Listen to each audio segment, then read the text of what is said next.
221 और BCQ number है 1501। Factor 8 is not available.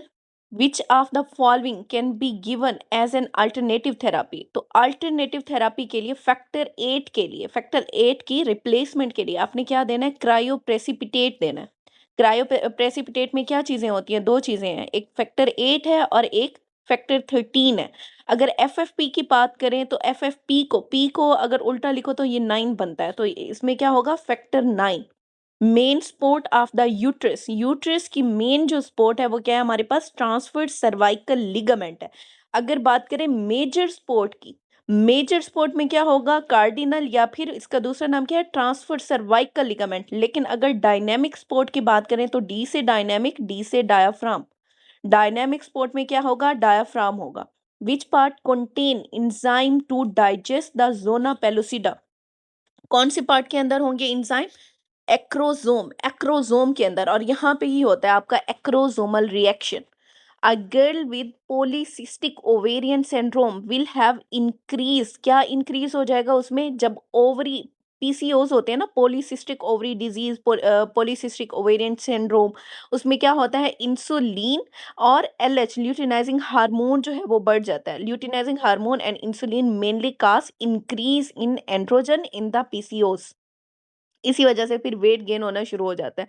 Next है हमारे पास 33-year-old gentleman present in orthopaedic OPD with the injury to the shoulder region in fall from the 4 feet height. On X-ray, joint is perfectly fine, but on examination, the patient cannot abduct his arm initially till 30 degree. अब यहाँ पे underline करो कि initially वो abduct नहीं कर पाता अपनी आर्म को 30 डिग्री तक, and after 30 degree passive movement by the surgeon the patient is able to move the arm over the head। the likely muscle damage, तो कौन सा मसल डैमेज होगा इसमें? आपका सुप्रास्पाइनेटस मसल डैमेज होता है। अच्छा, हम ना अभी सारे मसल कर लेते हैं। फर्स्ट 15 पे कौन सा होता है, उसके बाद 90 पे, फिर 120 पे।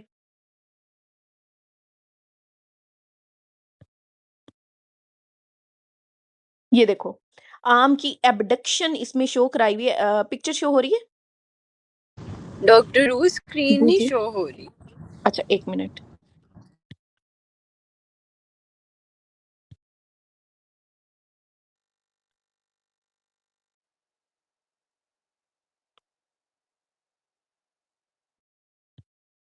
अभी देखें, हो रही है?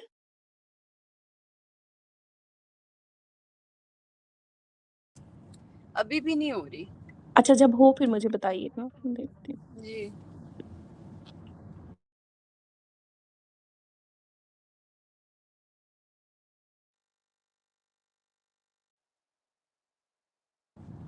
अब हो रही है। ठीक है। इसमें देखें आर्म एबडक्शन, इसमें मसल आपने कैसे याद रखना है? स्टैंडर्ड ड्रग ट्रीटमेंट शेड्यूल से, ये इसका निमोनिक है। Standard drug treatment schedule, standard के एस से याद रखना है सुप्रास्पाइनेटस। सुप्रास्पाइनेटस मूव कराता है 30 डिग्री तक। उसके बाद है ड्रग, ड्रग के डी से याद रखना है डेल्टॉइड। डेल्टॉइड कहाँ तक कराता है? 15 to 90 डिग्री।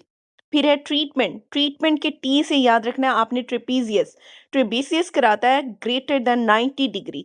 और उसके बाद शेड्यूल के एस से याद रखना है सिरेटस एंटीरियर, वो कितना डिग्री कराता है? Greater than 100 degree.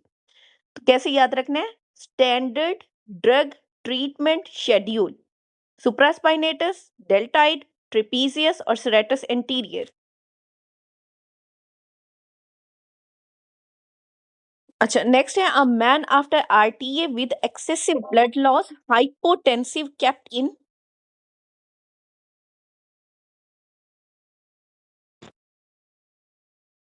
kept in ventilatory support, PAP given with 100% FiO2. 5 days later, patient died. On examination, the lung there were hyaline streak and increased numbness of the macrophages and few neutrophil. Likely causes.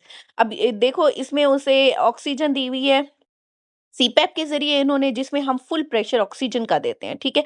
उसकी वजह से क्या होगा? Diffuse alveolar damage होना शुरू हो जाएगा, क्योंकि प्रेशर ज्यादा है, एल्व्यूलाई डैमेज होना शुरू हो जाते हैं। A boy after injury to the head present with the complaint of weight gain, increased appetite and thirst, lean on which nucleus of the hypothalamus? तो कौन से न्यूक्लियस में लियन होगा? आपका मीडियल न्यूक्लियस में डैमेज होगा। अब इसे याद कैसे रखना है? Medial make you massive, M से मीडियल, एम से मैसिव। अगर तो मीडियल न्यूक्लियस डैमेज होगा तो ये आपको मैसिव कर देगा। मीडियल न्यूक्लियस क्या है? Is a satiety centre and its damage. अगर तो ये डैमेज होता है तो क्या रिजल्ट क्या होगा कि आप ओवर ईटिंग करेंगे और मैसिव हो जाएंगे। अगर है लैटरल न्यूक्लियस का डैमेज तो lateral make you lean, L से लैटरल, एल से लीन। ठीक है, lateral nucleus is a feeding centre, it's damage result in stop feeding and make you lean. Next, a non-diabetic female having chronic rhinosinusitis develop fungal infection that shows septate hyphae। अब यहाँ पे underline करो septate hyphae को। septate hyphae किसके होते हैं? Aspergillosis के। अब एस एस्परजिलोसिस में भी एस आ रहा है, सेप्टेट का भी एस है। दोनों यूं भी आप कंबाइन कर सकते हैं। एस्परजिलोसिस में क्या आता है? सेप्टेट हाइफी आते हैं। नेक्स्ट है हमारे पास म्यूकर आर राइजोपस। अच्छा, हम कहते हैं ना फलां बंदा मुकर गया है, बात ही नहीं मानता, अपनी बात से मुकर गया है। मुकर गया मतलब ना होना, non septate hyphae. Mucormycosis में क्या होता है? Non septate hyphae. और ये किसके अंदर होते हैं? डायबिटीज में। डायबिटिक पेशेंट जो होते हैं डीके के, उनमें होंगे। एंड न्यूट्रोपिनिक जैसे ल्यूकीमियास वगैरह में। राइनोसाइनोसाइटस होगा इसमें, non septate hyphae, branch at wide angle और इन्वेड करते हैं ये ब्लड वेसल को। उसके बाद है एस्परजिलोसिस। एस्परजिलोसिस मेनली किसमें होता है? नॉन डायबिटिक में होते हैं। Immuno compromised and neutrophilic dysfunction हुआ हुआ है इसमें। और राइनोसाइनोसाइटिस इसमें भी होगा। और septate hyphae, branch at acute angle. Next है कैंडाइडा। कैंडाइडा मैंने आपको बताया था, कैंडेडियन आर वाइट एंड सूडो। तो इसमें क्या होगा? सूडो हाइफी होंगे, सूडो हाइफी। ठीक है, और ये डाइमॉर्फिक होते हैं। और इसमें क्या होता है? ओरल थ्रश होता है। अब मुझे जल्दी से बताओ, कैंडाइडा का जो इन्फेक्शन है इसमें ओरल थ्रश को अगर आप स्वेप आउट करें तो वो उतर जाएगा कि नहीं उतरेगा? मैम वो उतर जाता है, उस जो डिप्थेरिया होता है ना वो ब्लीड करता है। ठीक है, गुड।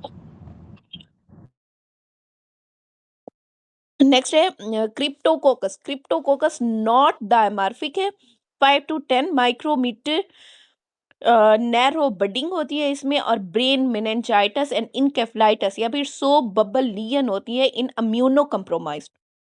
नेक्स्ट है हिस्टोप्लाज्मोसिस। हिस्टोप्लाज्मोसिस का भी बीसीक्यू एक आया हुआ है।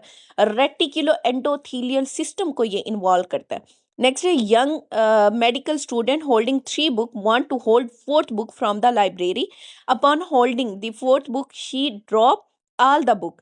This fits more likely due to, ये सब सब कुछ किसकी वजह से हो रहा है? इनवर्स स्ट्रेच रिफ्लेक्स की वजह से हो रहा है। स्ट्रेच रिफ्लेक्स में क्या आता है हमारे पास? मायोटेक्टिक या फिर मोनोसाइनेप्टिक रिफ्लेक्स है ये। अगर इनवर्स स्ट्रेच रिफ्लेक्स की बात करें तो ये है डाइसेनेप्टिक रिफ्लेक्स। और इसमें क्या इन्वॉल्व है? गोल्जी टेंडन ऑर्गन इन्वॉल्व है। नेक्स्ट है फ्लेक्सर विड्रॉल रिफ्लेक्स, ये किसमें होगा? Multi synaptic. फ्लेक्सर वाली बात जो है, फ्लेक्सर विड्रॉल रिफ्लेक्स, ये क्या है? Multi synaptic. अगर इनवर्स की बात करें तो ये क्या है? Disynaptic. अगर स्ट्रेच रिफ्लेक्स की बात करें तो वो क्या है? मोनोसिनेप्टिक। और हमेशा याद रखना, अगर मसल में टेंशन बहुत ज्यादा बढ़ने शुरू हो जाती है तो मसल को रिलैक्स करने वाला ऑर्गन कौन सा है? वो है Golgi tendon organ. In hookworm infection, the microscopic feature present on peripheral blood slide will be। तो क्या होगा? माइक्रो, अच्छा देखो उन्होंने पूछा माइक्रोस्कोपी पे, उन्होंने ये नहीं पूछा कि इओसिनोफिल ज्यादा हो रहे हैं कि नहीं हो रहे। वैसे हुकवर्म इन्फेस्टेशन में इओसिनोफिल भी ज्यादा होते हैं, लेकिन माइक्रोस्कोपिक मेन फीचर उसका क्या है? Spectacled shape by lobed nuclei. और ये इस दफा आया हुआ था बीसीक्यू। A man crossing road, he look right and then left. This movement is caused by vertebra having which type of joint? Right और left, अपनी गर्दन को घुमाओ right left। और देखो ये कौन सा joint है? Pivot type of joint है, atlantoaxial joint। Right and left movement and no, या फिर इसे क्या कहते हैं? नो पैटर्न मूवमेंट कहते हैं। As we say no, we shake our head, it is pivot type of joint. अगर एटलेंटो ऑक्सीपिटल टाइप की बात की जाए तो इसमें अप एंड डाउन मूवमेंट होती है, या फिर इसे क्या कहते हैं, यस पैटर्न मूवमेंट कहते हैं, और ये है by axial synovial ellipsoid type of joint. During prolonged surgery of 8 hour, temperature of the patient is monitored by, अब क्योंकि बहुत लंबी सर्जरी करनी है उन्होंने, तो उन्होंने कहाँ रखना है प्रोब को, इसोफेगस के अंदर, probe in oesophagus.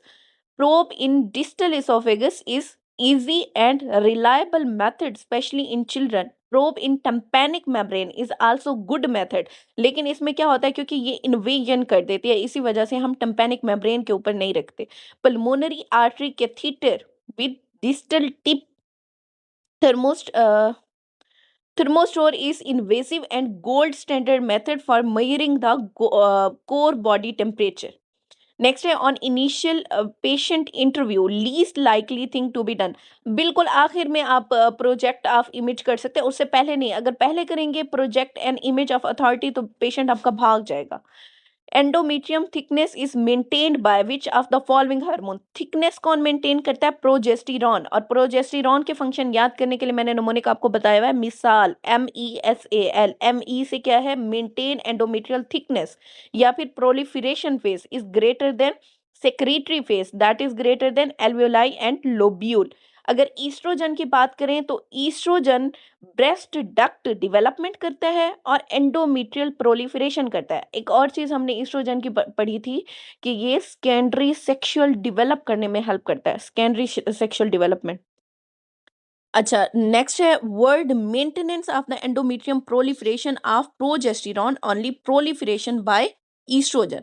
Which of the following tumour follow Knudson two hit hypothesis. दो आंखें हैं तो टू हिट हाइपोथेसिस, आंखों से याद रखना, रेटिना, रेटिनोब्लास्टोमा। रेटिनोब्लास्टोमा फॉलो करता है कुंसन टू हिट हाइपोथेसिस को। Gravida 6 para 5 develop rigor chill sudden lower abdominal pain white watery vaginal discharge. Most suitable diagnosis is, अब देखो उनने क्या कहा है, वाइट वाटरी विजाइनल डिस्चार्ज है और साथ में रिगर एंड चिल्स है। Rigor and chills pregnant lady में वाटरी वेजाइनल डिस्चार्ज के साथ क्या काज करती है, कोरियो अमनियाटिस काज करती है। और इसमें साइटोकाइंस कौन से इन्वॉल्व है, इंटरल्यूकिन 6। Good, interleukin 6। ठीक है, interleukin 6। Axillary lymphatic of the breast divided into, किस में डिवाइड होंगे, into medial and lateral. A female has aortic dilatation up to 4 centimeter. Ocular examination show lens dislocation, mitral valve leaflet defect with a systolic click. Defect in which of the following? तो किस में, Marfan के F से मैंने कहा था, याद रखो F से फिब्रिलिन और F से क्रोमोसोम नंबर 15 इसमें इन्वॉल्व होता है। और मार्फन से ही हमने इसके सारे साइन एंड सिम्टम याद किए। कोई बताएगा मार्फन से क्या बन रहा है,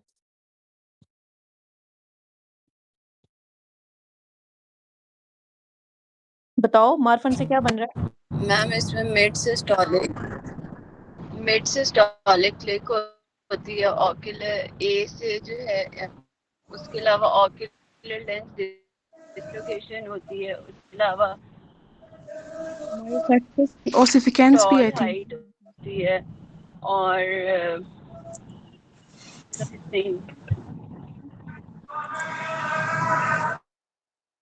पिक्चर शो करा दी है मैंने, यहाँ से देख के पढ़ लो। Ma'am mitral valve prolapse, aortic aneurysm, R से रेटिनल डिटैचमेंट, एफ से फिब्रिलिन डिफेक्ट, ए से एरेक्नोडेक्टाइली, एन से नेगेटिव नाइट्रोप्रोसाइड टेस्ट, और एस से सबलक्सेटेड लेंस। गुड। अच्छा, ये पिक्चर ना अपने जहन में रखो, और इसका ये भी याद रखना है, क्रोमोसोम नंबर 15 इसका BCQ आया हुआ है, FBN1 gene mutation on chromosome number 15। अच्छा, नेक्स्ट है हमारे पास 8 year old girl with the breast development and early pubic hair या precocious puberty. Parent should be counselled that, parent को क्या काउंसल करना है आपने, tell the parent detail and its consequences. Which of the following structure connect liver to the lesser curvature of the stomach. liver को lesser curvature of stomach से मिलाने वाला क्या होगा? liver से याद रखो hepato और stomach से याद रखो gastric, hepatogastric ligament. अच्छा कोई मुझे बताएगा हिपैटोगैस्ट्रिक लिगामेंट में क्या क्या है, कंटेंट्स क्या है?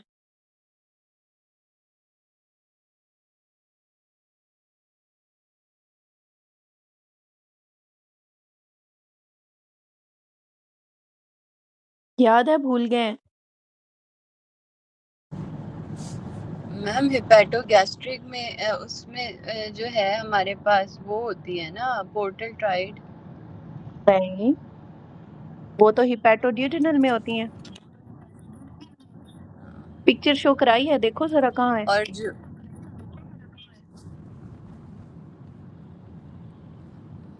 ये इसमें है, एक minute,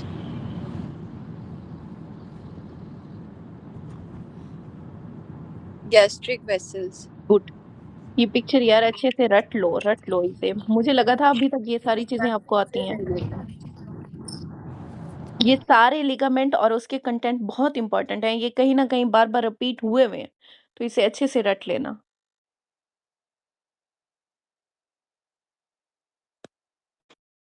Next, a 45-year-old man with a long history of alcoholism present with severe epigastric pain, nausea, vomiting, fever and increased serum amylase, diagnosis of acute pancreatitis superimposed on chronic pancreatitis was made. In this condition, which of the following type of necrosis is most characteristic? तो इसमें कौन सी type की necrosis होगी? Pancreas में मैंने आपको बताया हमेशा इंजाइमेटिक फैट नेक्रोसिस होती है।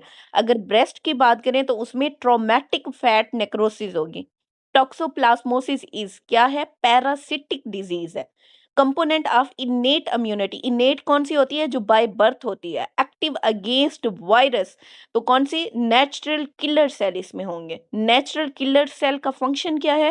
किल करता है कैंसरस सेल को। अब ऊपर देखो option A, kill virus affected cell, ये गलत है। ये किल करता है वायरस इन्फेक्टेड सेल को, not affected cell. Natural killer cell is anti-tumor cell. Natural killer cell kill virus infected cell, not affected. CD56 is marker of NK cell. अच्छा, आपने जो स्टेटमेंट देखनी है वो गौर से पढ़नी है कि इस आर एम का भी फर्क हो तो आपकी पूरी स्टेटमेंट चेंज हो जाती है। 34-year-old patient came in OPD with jaundice and yellow sclera of the eye and raised bilirubin. अब देखो उनने क्या कहा है? Raised है bilirubin and he is diagnosed with hepatitis B. Which marker is used to monitor the hepatitis B?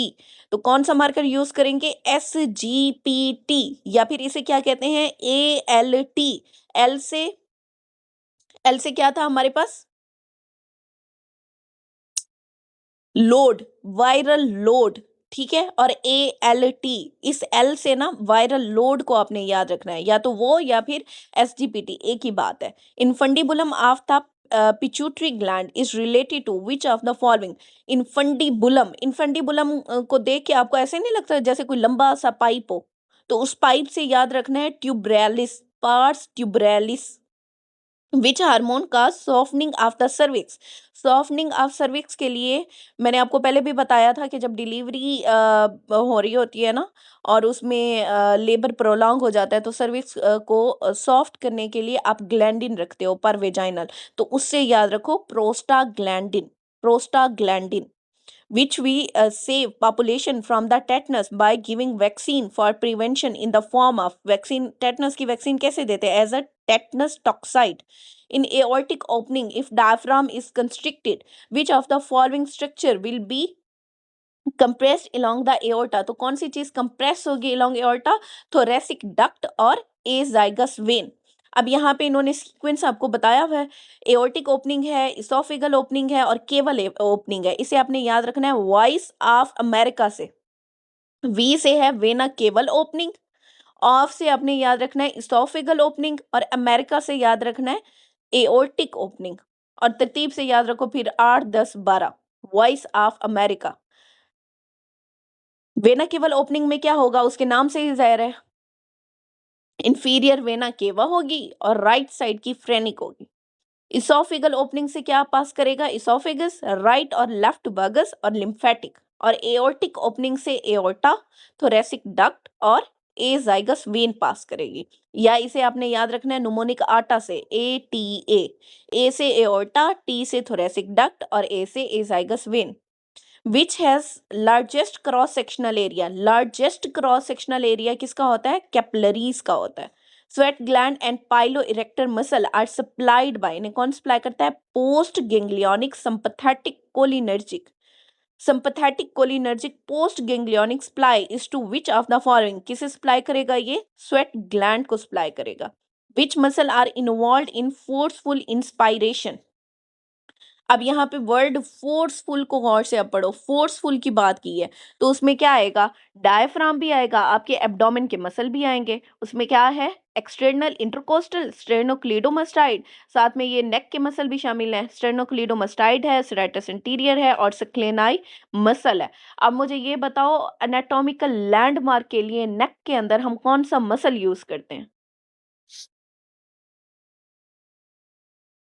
Ma'am किसके landmark के लिए?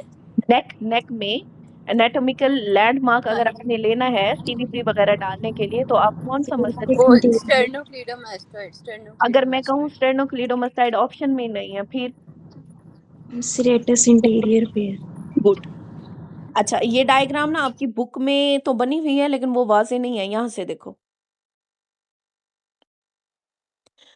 Muscle of quite inspiration. अब देखो, क्वाइट इंस्पायरेशन की मसल है, उसमें क्या आएगा? डायफ्राम आएगा। इन फॉर एक्स आपने याद रखना है। अब इंस्पायरेशन की बात की है तो उसमें कौन सा मसल होगा? एक्स वाला, external intercostal muscle of forceful inspiration. अगर आपने फोर्स लगानी है तो उसमें क्या आएगा? सारे नेक के मसल इन्वॉल्व हो जाएंगे। Sternocleidomastoid, serratus anterior, scaleni anterior, medius and pect minor. अगर क्वाइट एक्सपायरेशन की बात करें तो उसमें क्या होगा? Passive and by elastic. क्योंकि क्वाइट है, इसमें हमें कोई एनर्जी वगैरह की जरूरत नहीं है, ये पैसिवली ही हो जाता है। और इसमें क्या होता है? Elastic recoil of the lung help कर रही होती है। अगर फोर्सफुल एक्सपायर करना है तो फिर मैंने क्या कहा था? एक्स फॉर इन और इन फॉर एक्स। अब एक्स है एक्सपायरेशन, उसके लिए इन कौन सा? Internal intercostal muscle.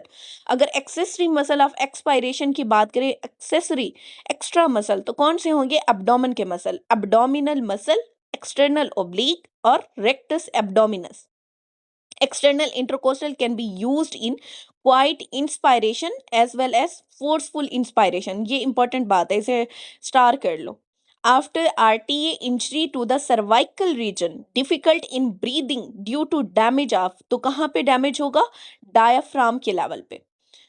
After RTA, patient is having forceful expiration and abdomen is moving with the respiration. तो abdomen कैसे? अब देखो, नॉर्मली तो हम in for x for in कर रहे हैं, ठीक है, हमारे मसल जो अंदर वाले हैं वो हेल्प आउट कर रहे हैं। लेकिन इसे मैंने यूं याद किया था कि अगर रिब्स भी टूट गई हैं, आप उठ नहीं सकते, तो बाहर वाले जो ओब्लीगली पड़े हैं, जो ओब्लीग लोग हैं खड़े हुए, वो आपकी हेल्प करेंगे कि चलो हम एक जगह से दूसरी जगह आपको ले जाते हैं, ठीक है। तो इससे याद रखो, रेस्पिरेशन के लिए जब रिब्स वगैरह का फ्रैक्चर हो जाता है तो क्या कौन से मसल आएंगे? एक्सटर्नल ओब्लीग मसल आएंगे। वर्टिकल डायमीटर इंक्रीज्ड बाय, तो इसे आपने याद रखना है डाइव एक्स्ट्रा एपी। डाइव से याद रखना है DI से डायाफ्राम, VE से वर्टिकल डायमीटर। डाइव। एक्स्ट्रा से क्या याद रखना है? एक्सटर्नल, एक्स्ट्रा के एक्स से एक्सटर्नल इंटरकोस्टल मसल, और TRA से ट्रांसवर्स डायमीटर, और AP antero posterior diameter. Extra AP external intercostal muscle जो है वो दोनों काम करता है, एंटीरियो पोस्टीरियर डायमीटर को भी इंक्रीज करेगा और ट्रांसवर्स डायमीटर को भी इंक्रीज करेगा। जबकि डाइव से हमने याद किया DI डायाफ्राम और VE वर्टिकल डायमीटर। डायाफ्राम क्या करता है? वर्टिकल डायमीटर को इंक्रीज करता है। A patient had injury in the hand and a position of the thumb is lost. Which nerve is involved? अब देखो, अपोजिशन थंब की लॉस हुई है तो अपोजिशन के लिए कौन सा मसल इन्वॉल्व था हमारे पास? अपोनेंट्स पोलिसिस, और उसे सप्लाई कहाँ से जा रही थी?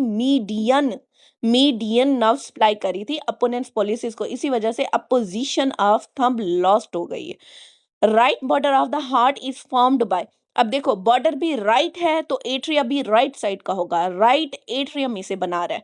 अच्छा, ये वाली जो चीजें है ना, राइट बॉर्डर, राइट वो है सरफेस, ये मुझे तो कभी नहीं याद हुई। तो फिर मैंने सारी चीज़ें अच्छे से देखी कि सीपीएसपी में ना मेन चीज़ क्या पूछी जाती है, तो ये जनाब राइट एट्रियम और राइट वेंट्रिकल के बारे में ज़्यादा पूछता है।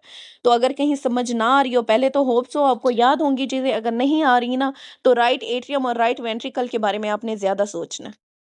right border of the heart formed by right atrium, right border of the heart formed on x-ray। अगर तो x-ray की बात करें तो उसमें क्या होगा, सुपीरियर वेना केवा और right atrium. Base of the heart, base किससे बनती है, लेफ्ट एट्रियम से बनती है। Left border of the heart formed by left ventricle. Anterior surface formed by anterior surface या फिर स्टर्नोकोस्टल सरफेस इसे कहते हैं, वो किससे बनेगी, राइट वेंट्रिकल से बनेगी। और inferior surface formed by left ventricle. Inferior surface का दूसरा नाम क्या है, diaphragmatic surface. A lady was who had colostomy was started on total parental. याद रखना, जब भी आप टोटल पैरेंटल न्यूट्रिशन देते हैं तो क्या हो जाएगा, हाइपरग्लाइसीमिया हो जाएगा। अब एक और आता है बीसीक्यू के, total parental nutrition is कंट्रा indicated in, तो उसमें आता है uncontrolled diabetes is greater then, liver disease is greater then diabetes mellitus. पहले आपने चूज करना है अनकंट्रोल्ड डायबिटीज मिलाइटस को, that is greater then liver disease, that is greater then simple diabetes mellitus. Motor supply of the diaphragm, अब diaphragm की motor supply कौन सी है, फ्रेनिक नर्व। अच्छा, नेक्स्ट है perianal abscess in female, infection spread laterally to, laterally infection कहाँ पे जाएगा, इस्क्योरेक्टल फोसा में जाएगा। अब मुझे जल्दी से बताओ medial wall of the ischiorectal fossa कौन बना रहा है,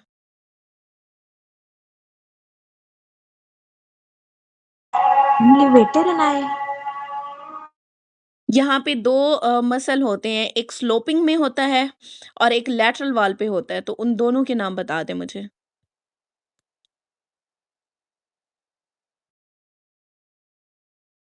लिवेटर एनाई के साथ और क्या चीज है लेटरली पड़ी हुई, वो था sir ma'am, obturator. Good, obturator internus muscle. ये देखो शो करा दी है मैंने आपको डायफ्राम डायग्राम। ऊपर देखो मीडियल साइड पे लिवेटर एनाई मसल पड़ा है, लेटरली आपके ऑब्चुरेटर इंटरनस मसल पड़ा हुआ है, और नीचे देख लो ये प्यूडेंडल कैनाल इसके कंटेंट्स में। अच्छा, नेक्स्ट है हमारे पास motor supply of the, sorry ये तो हो गया, upper part of the neuron damage what will happen. अगर अपर पार्ट डैमेज होगा तो क्या होगा, इंक्रीज टेंडन रिफ्लेक्स, इंक्रीज हो जाएंगे, एग्जेजरेटेड रिस्पॉन्स हो जाएगा, increase tendon reflex. Which one is phagocytic, phagocytic क्या है हमारे पास, mesangial cell.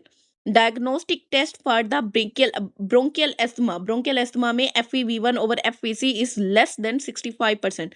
Artery palpated between the trachea and infrahyoid। अब इसे नुमोनिक है टिक, इसका TIC, T से ट्रेकिया, I से इंफ्राहायोइड और C से common carotid artery. Next, a patient after fall on the outstretched hand with trauma with the wrist develop dislocation of lower portion of the joint posteriorly and medially। अब इसे याद रखो, PCM, P से posteriorly, C से कोलीज fracture और M से medially. PCM posteriorly जाएगा, मिडली जाएगा, तो ये क्या है हमारे पास, कोलीज फ्रैक्चर है। और जो स्मिथ फ्रैक्चर होता है इसका अपोजिट होता है। अब स्मिथ में क्या आएगा, यहाँ पे पोस्टीरियरली है तो वो कहाँ जाएगा, एंटीरियरली जाएगा। यहाँ पे मिडली है तो वो कहाँ जाएगा, लेटरली जाएगा। एंटीरियर और लैटरल जाएगा तो वो क्या है आपका, स्मिथ फ्रैक्चर है। बुक में सही तरह से नजर गुरु नहीं आ रही, जी जी। हमने इस तरह याद किया था, जो मिस्टर स्मिथ होता है ना, वो हमेशा अंग्रेज जो होते हैं वो हमेशा आगे ही जाते हैं ना, तो इंटीरियर मिस्टर जो होता है वो आगे जाएगा और लेटरली जाएगा, गुड, ये भी सही है। दूर जा रहे होते ये देखो यहाँ पे डायग्राम देख लो, उधर आपकी बुक में सही नजर नहीं आ रही। पहला है आपका कोलीज फ्रैक्चर और दूसरा Smith dorsal displacement of the distal fragment दिया हुआ है, और इसमें फोक नाइफ डिफॉर्मिटी होती है डिनर फोक की तरह, किसकी, कोलीज की, इसमें एक्सटेंशन होती है, जबकि स्मिथ में क्या हो रहा है, फ्लेक्शन हो रहा है। अच्छा, नेक्स्ट है हमारे पास patient brought to emergency in unconscious state, there is breathing problem and empty bottle of aspirin found, which of the following eliminate the aspirin from the body। अब एस्प्रिन का एंटीडोट क्या है हमारे पास, बाइकार्बोनेट एडमिनिस्ट्रेशन। एस्प्रिन के point revise करेंगे। Yes, ma'am. Aspirin decrease fever by decreasing prostaglandin and mechanism of action in MI में inhibition करता है thromboxane synthesis को, और लो डोज ऑफ एस्पिरिन को हम प्रोफाइलेक्टिकली देते हैं क्रोनिक आर्टरी डिजीज में। और common cause of increase bleeding time अगर हो तो इसका मतलब एस्पिरिन टॉक्सिसिटी है, और CLD में ये कॉन्ट्रा इंडिकेटेड एनसिड है, और सर्जरी से हम पहले 1 हफ्ता पहले इसे रोक देते हैं, और अगर ओवरडोज हो जाए तो टिनाइटिस करवाता है, और साथ में respiratory alkalosis followed by metabolic acidosis, coma and death. यार यही चीज मैं चाहती हूँ डॉक्टर फातिमा।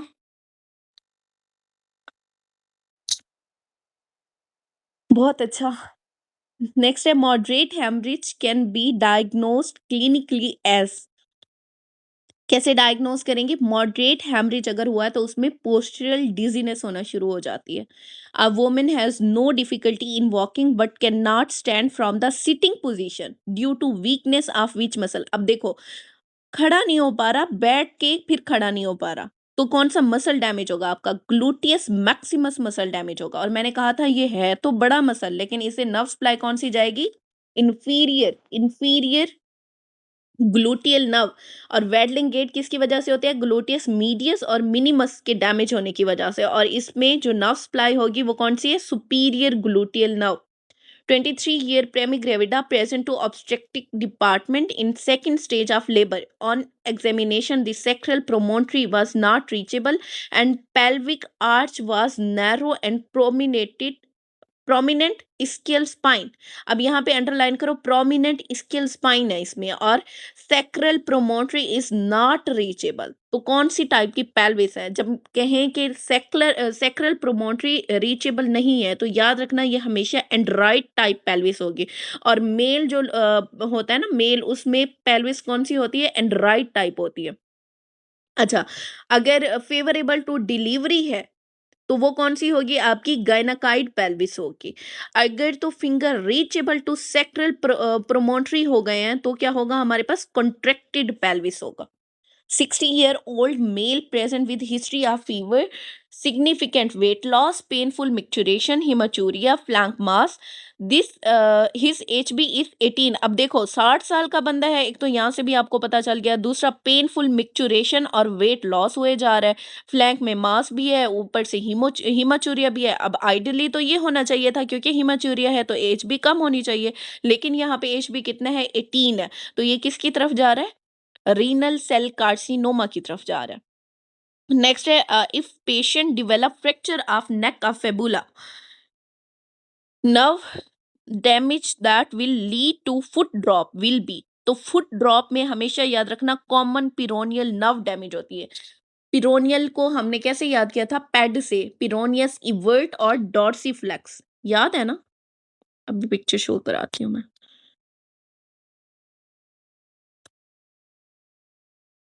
ये देखो, deep peroneal nerve give innervation to tibialis anterior muscle of the lower leg, which is responsible for the dorsiflexion of the ankle।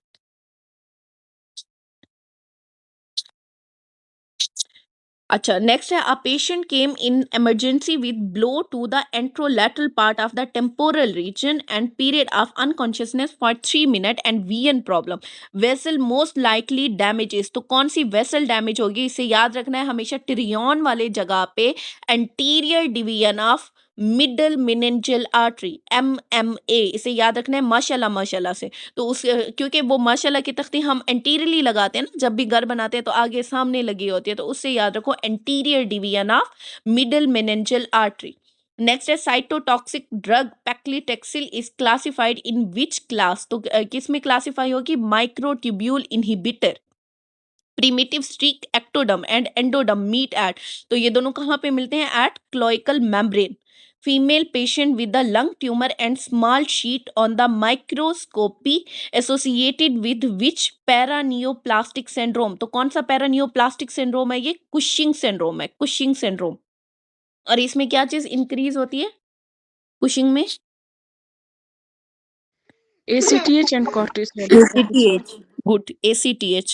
A day following hysterectomy, a patient complained of severe pain in right upper lumbar region of the back. Which of the following structure most likely damaged during this surgery? तो कौन सी चीज damage होगी इसमें? Ureter damage होता है. During hysterectomy ureter damage at 3 level पे hysterectomy के दौरान यूरेटर डैमेज होने का खतरा होता है. CBP नोमोनिक से हमने याद किया है. C से at the level of cardinal ligament, B behind broad ligament, और C क्या था हमारे पास? Pelvic brim, CBP. P से पेल्विक ब्रिम, पेल्विक ब्रिम के ऊपर ओवेरियन आर्टरी डैमेज होने का होता है खतरा. Ureter damage at pelvic brim while crossing the common iliac vessel while removing ovary, damage to internal iliac artery. अगर तो आप ओवरी रिमूव कर रहे हैं तो फिर किसमें डैमेज हो सकता है? इंटरनल आइलिक आर्टरी में. और ये वो वाला नोमोनिक है यहाँ पे, कप OOI वाला. O से ओफरेक्टमी, I से इंटरनल आइलिक आर्टरी. नेक्स्ट है हमारे पास पुअरेस्ट सोर्स ऑफ मिनरल, कौन सा है? Tubers. Cardiogenic shock occur to MI in cell membrane bound between integral protein and lipid. कैसे होगा? हाइड्रोफोबिक और कोवलेंट बॉन्ड से. Cell membrane bound hydrophobic plus hydrogen is greater than hydrophobic plus covalent bond. Integral protein in cell membrane joined by, कैसे join होगा? By hydrogen, that is greater than hydrogen plus hydrophobic. Integral protein in cell membrane joined to lipid of membrane, तो ये क्या है? Hydrophobic bond है. और peripheral protein कैसे जुड़ती है आपस में? इलेक्ट्रोस्टैटिक इंटरेक्शन की वजह से. A child X-ray showing unilateral hydronephrosis, what is the cause behind this? तो इसमें क्या होगा? बच्चों में हमने याद किया हुआ है पज, बच्चों को क्या कहते हैं पंजाबी में कि पज जाओ यहाँ से. तो पेल्वी यूरिटेरिक जंक्शन एबनॉर्मेलिटी या फिर ऑब्स्ट्रक्शन. अगर यहाँ पे एडल्ट होता तो हम उसे कहते हैं वज, VUJ. तो वेजिको यूरिटेरिक जंक्शन ऑब्स्ट्रक्शन किस में होता है? एडल्ट में. Common cause of fatty liver in Pakistan, बहुत कंट्रोवर्शियल क्वेश्चन है ये. एज इट इज जैसे आंसर दिया हुआ है इसी को रट्टे लगाओ. कॉमन काज क्या है हमारे पास? मैल न्यूट्रिशन है. नेक्स्ट है women with the history of trauma to head and neck region having lesion on the tongue on protrusion of tongue deviated to the left side. The nerve most likely involve is, तो tongue के लिए हमेशा याद रखना टंग towards होती है. और मैंने आपको सप्लाई बताई भी है कि इसकी मोटर सप्लाई कहाँ से आती है? 12th cranial nerve, that is hypoglossal nerve. तो टंग टूवर्ड्स से आपने याद किया है तो ये क्या आएगा? Left hypoglossal. अगर तो क्रेनियल नर्व 5 इन्वॉल्व है, 5 में क्या होगा? जॉ डेविएट करेगा towards the side of लियन. Cranial nerve 10 में यूवुला डेविएट करता है away from the side of लियन. और क्रेनियल नर्व 11 में क्या होगा? Weakness turning head to contralateral side of the lesion. Sternocleidomastoid, shoulder drop on the side of the lesion. shoulder drop में क्या आएगा आपका? trapezius और sternocleidomastoid. नेक्स्ट है हमारे पास cranial nerve 12, lower motor neuron lesion, और टंग डेविएट करती है towards the side of lesion. In fetus maximum oxygen saturation is present in, किसमें प्रेजेंट है? Umbilical vein. इसे याद कैसे रखना है? Vein is very saturated. तो अम्बलाइकल वेन के अंदर होती है maximum oxygen saturation.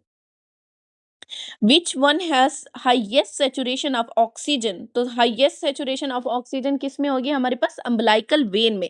Which of the following has maximum partial pressure of oxygen? तो maximum किस में होगा? pulmonary capillary में.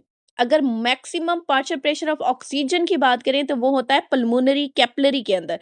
अगर लो ऑक्सीजन की बात करें तो उसमें क्या आएगा? Superior vena cava is greater then umbilical artery. और अगर सेचुरेशन की बात करें तो हाईएस्ट ऑक्सीजन सेचुरेशन किस में होती है? अम्बलाइकल वेन में. और इसे हमने कैसे याद रखा है? Vein is very saturated. The secondary oocyte complete their second meiotic division. कब complete करेगा?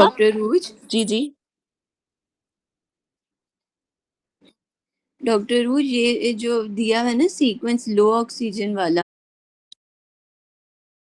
अच्छा, इसमें है primary oocyte mature at ovulation. At time of ovulation, ovum is secondary oocyte, और secondary oocyte complete its second meiotic division at the time of fertilization after ovulation. और first meiotic division कब complete होती है? Before ovulation. Blood supply control of which organ is under sympathetic system rather than the local metabolite? तो किसका होता है? Skin का. Next इन्होंने बताया हुआ है आपको ऑटो रेगुलेशन लंग्स में हाइपोक्सिया काज करता है, वेजो कंस्ट्रिक्शन. अच्छा, ये भी आपके पास बीसीक्यू आया हुआ है. लंग वो वाहिद एरिया है जहां पे हाइपोक्सिया की वजह से वेजो कंस्ट्रिक्शन होती है. हार्ट में लोकल मेटाबोलाइट आते हैं जिसमें वेजोडाइलेटरी, उसमें क्या है हमारे पास? नाइट्रस ऑक्साइड है, कार्बन डाइऑक्साइड है और लेस ऑक्सीजन. अगर ब्रेन की बात करें तो उसमें लोकल मेटाबोलाइट वेजोडाइलेटरी अफेक्ट करते हैं जिसमें कार्बन डाइऑक्साइड है या फिर उसकी पीएच जब चेंज हो जाती है. किडनी में क्या होगा? मायोजेनिक या फिर stretch depend response of afferent arteriole and tubuloglomerular feedback. Skeletal muscle, उसमें क्या है? Local metabolite during exercise, carbon dioxide, hydrogen, adenosine, lactate, potassium. At rest पे क्या होगा? Sympathetic tone in the arteries. और स्किन में sympathetic vasoconstriction, most important mechanism for temperature control. Next है a known patient of MI with pericardial friction rub having raised creatinine and urea. अब देखो, pericardial friction रब भी है इसमें और क्रेटिनिन भी रेज्ड है, यूरिया भी रेज्ड है. इसका क्या मतलब है? कोई किडनी का इश्यू है, उसमें क्या आएगा? Uraemic pericarditis. कॉन्फिडेंस लिमिट में बी डिफाइंड एज, तो लिमिट के एंड पे टी आ रहा है तो टी से आपने याद रखना है T value plus standard error of mean. अगर कॉन्फिडेंस इंटरवल की बात करें तो उसमें मीन एंड स्टैंडर्ड एरर आएगा. Group of mice was taken, injection of plastic hydrocarbon was given. This will work as initiator. तो इनिशिएटर क्या करते हैं? मेमोरी प्रोड्यूस करते हैं. अब स्टार्ट में अगर कोई काम होगा तो वो एक मेमोरी बन जाती है. कोई डिस्ट्रक्शन का प्रोसेस भी हो तो उसमें क्या होगा? मेमोरी बन जाएगी. All the initiating chemical carcinogen are highly reactive electrophile. Reactive हैं, जाके रिएक्ट करेंगे. फर्स्ट करो, अगर कहीं लड़ाई करानी है, कहीं लड़ाई हो गई है तो उस वक्त तो उन्हें बहुत ज्यादा गुस्सा होता है ना, वो हाईली रिएक्टिव हैं. ठीक है, और वो लड़ाई याद रहेगी. याद रहने से याद रखो क्या है? मेमोरी प्रोड्यूस होगी.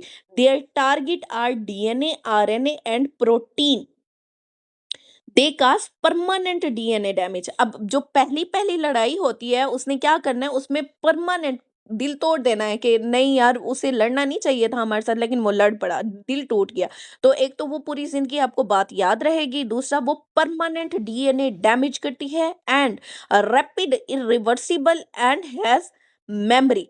और ये रैपिडली इरिवर्सिबल है, ये अब वापस रिवर्स भी नहीं हो सकती और मेमोरी प्रोड्यूस करती है. अगर प्रोमोटर की बात करें तो प्रोमोटर क्या है? वो है मोहल्ले की फप्पी कुटनी. वो आएगी, जहाँ देखेगी अच्छा यहाँ पे लड़ाई हुई है, आके फिर मजीद दो चार बातें लगाएगी. उससे क्या होगा? उससे मजीद लड़ने वालों का गुस्सा बढ़ेगा. वो क्या है? क्लोनल प्रोलिफरेशन है. ऑलरेडी इनिशिएटेड सेल में पहले से ही, मतलब वो दो पार्टीज जो है लड़ी बैठी हैं, इसने जाके उसे बातें बताई, उसकी वजह से दोनों पार्टीज मजीद गुस्से में आ गई. लेकिन फुप्पो को चुप कराया जा सकता है, उसे पैसे शैसे देके उसे कहो भाई तुम चुप हो जाओ, वो साइड पे बैठ जाएगी फिर. तो ये क्या है? दे आर रिवर्सिबल, वापस रिवर्स हो सकता है. 28-year-old 1568. A 28-year-old woman secretary complained of fatigue but increased throughout the day. The end of her work day, she say her I feel tired. Initial drug given for the myasthenia which decrease the acetylcholine degradation is. तो initially हम क्या देते हैं? नई drug देते हैं, नियोस्टिकमिन.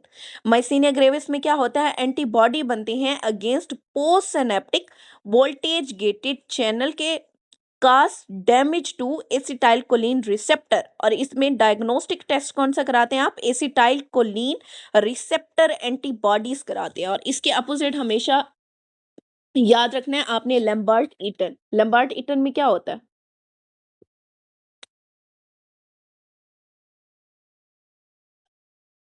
Ma'am उसमें जो है ना कैल्शियम चैनल के अगेंस्ट एंटीबॉडीज बनती हैं। ठीक है, प्री सिनेप्टिकली या postsynaptically? Presynaptically. No, post सिनेप्टिकली।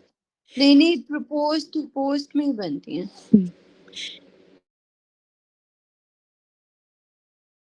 किस में भला? माइस्थेनिया में या फिर लैम्बर्ट ईटन में? लैम्बर्ट ईटन में।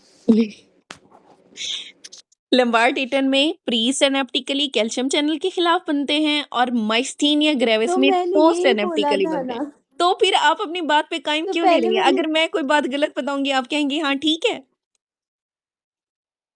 अब देखिए हम आप पे यकीन करते हैं, अब आप कंफ्यूज नहीं ना होना, मैंने जानबूझ के ऐसे किया। कंफ्यूज नहीं होना। प्री सिनेप्टिकली कैल्शियम ठीक चैनल है है लैम्बर्ट ईटन में, और पोस्ट सिनेप्टिकली किधर है? माइस्थेनिया ग्रेविस में। चलो मैं वापस रिवाइज कराती हूँ इसे। ठीक है ठीक है। जो है माइस्थेनिया ग्रेविस, उसमें क्या होता है? Most common neuromuscular junction disorder है, और इसमें ऑटो एंटीबॉडी बनती हैं to postsynaptically nicotinic acetylcholine receptor, और इसके अंदर हमेशा टाइप 2 हाइपर सेंसिटिविटी रिएक्शन होता है। क्लिनिकल फीचर अगर देखें माइस्थेनिया ग्रेविस के, तो उसमें क्या आएगा? Ptosis, diplopia, weakness, worsening with the muscle use and recovery on rest, और ये इंप्रूव होता है आफ्टर गिविंग एड्रोफोनियम, और इस चीज को हम क्या कहते हैं? टेंसलॉन टेस्ट कहते हैं। और माइस्थेनिया ग्रेविस हमेशा एसोसिएट होता है with thymoma and thymic hyperplasia. Acetylcholine receptor inhibitor acetylcholinesterase की एडमिनिस्ट्रेशन करने से ये ठीक होता है, जैसे पायरिडॉक्सिन और नियोस्टिगमिन। ये अगर देंगे तो माइस्थेनिया ग्रेविस जो है वो इंप्रूव होना शुरू हो जाता है। माइस्थेनिया ग्रेविस के लिए आप इन्वेस्टिगेशन क्या क्या करते हो? बेस्ट इनिशियल टेस्ट जो है वो क्या है हमारे पास? एसिटाइलकोलिन रिसेप्टर एंटीबॉडी, जो कि 80 to 90% सेंसिटिव है। और edrophonium test short acting inhibitor of the acetylcholinesterase होता है। अगर तो मोस्ट एक्यूरेट टेस्ट का पूछे तो उसमें क्या है? इलेक्ट्रोमायोग्राफी, जो कि शो करती है decrease strength with repetitive stimulation. और सीटी एमआरआई आप कराते हैं ताकि आप एक्सक्लूड कर सकें थाइमोमा को। अगर बात की जाए लैम्बर्ट ईटन की, तो ये वैसे इतना फ्रीक्वेंट नहीं होता, अनकॉमन होता है, और इसमें ऑटो एंटीबॉडी बनती हैं to post synaptic calcium channel, जिसमें डिक्रीज एसिटाइलकोलिन रिलीज होता है। क्लिनिकल फीचर देखें तो उसमें आएगा proximal muscle weakness, autonomic symptom जिसमें ड्राई माउथ होती है, बंदा इम्पोटेंस होता है, और इम्प्रूव होता है विद मसल यूज। और इसमें एसोसिएशन किसकी है? स्मॉल सेल लंग कैंसर की। और ये जो आप ट्रीटमेंट देते हैं उसका इतना ज़्यादा इसमें इफेक्ट नहीं होता, जैसे एसिटाइलकोलिन इनहिबिटर या एंटीकोलिनेस्ट्रेसिस वगैरह देते हैं तो उसका इतना असर नहीं होगा इसकी ट्रीटमेंट में। अच्छा, नेक्स्ट है which organ contain lymphocyte and no lymph node? तो कौन सा ऑर्गन है? Thymus. As compare to normal person, marathon runner has following changes, तो उसमें क्या होगा? Decrease heart rate and increase stroke volume. मैंने आपको पिछला जो पेपर कराया उसमें ये था, उसमें ऑप्शन क्या था? Increase cardiac output. वहां पे दूसरा ऑप्शन तो जो दिया हुआ था ना हार्ट रेट और स्ट्रोक वॉल्यूम का, उसमें दिया हुआ था increase stroke volume and heart rate. इसी वजह से हमने उसे चूज नहीं किया था। मैंने आपको बताया था कि हार्ट रेट डिक्रीज हो जाता है। मार्कर ऑफ ओस्टियोब्लास्टिक एक्टिविटी, ब्लास्ट में देखो एल आ रहा है तो उससे याद रखो alkaline फास्फेटेस। A diabetic patient present in OPD with oozing greenish discharge from the wound. Which of the following is causative agent? अब greenish discharge को underline करो, ये किस में होता है? Pseudomonas.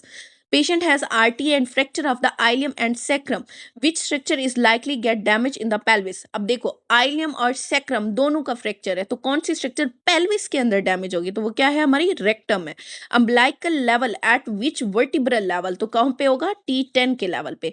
मिटोपिक suture remnant in adult life is, तो metopic suture का रेमिनेंट क्या है हमारे पास? ग्लैबिला।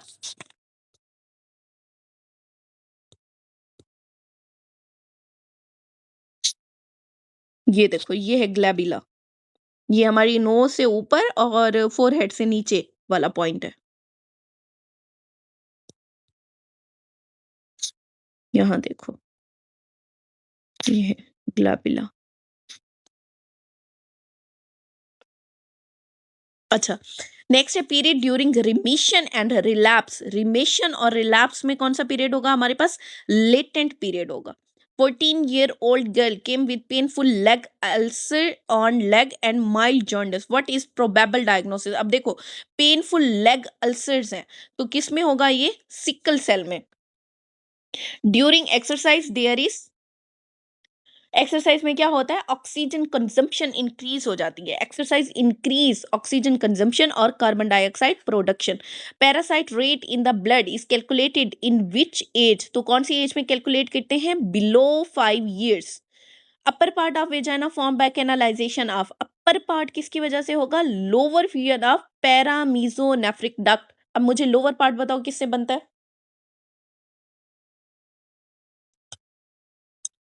Urogenital sinus.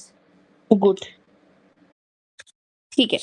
नेक्स्ट देखिए, use of local anaesthesia with calcium channel blocker cause, तो ये क्या काज करेगा? हाइपोटेंशन काज करता है। A lady developed adverse eating habit. MRI show lesion in lateral hypothalamus resulting in lateral hypothalamus में क्या होगा? lesion की वजह से inhibition of feed हो जाएगी। तो मैंने कहा था L से lateral, L से lean। अगर lateral hypothalamus में lesion होगा तो ये आपको lean कर देगा। Lateral nucleus is a feeding center. Its damage result in stop feeding and make you lean। और मीडियल न्यूक्लियस में अगर डैमेज होगा तो ये क्या करेगा? आपको मैसिव कर देगा। एम से मीडियल, एम से massive. Lyme disease is caused by which of the following? किसकी वजह से होती है? स्पाइरोचीट की वजह से। Lyme disease is caused by Borrelia. It is the bacterial species of spirochete class of genus Borrelia. Next है young teen girl taking danazol for the endometriosis due to which side effect she stop taking danazol? अच्छा, danazol के ना 2 side effect हैं।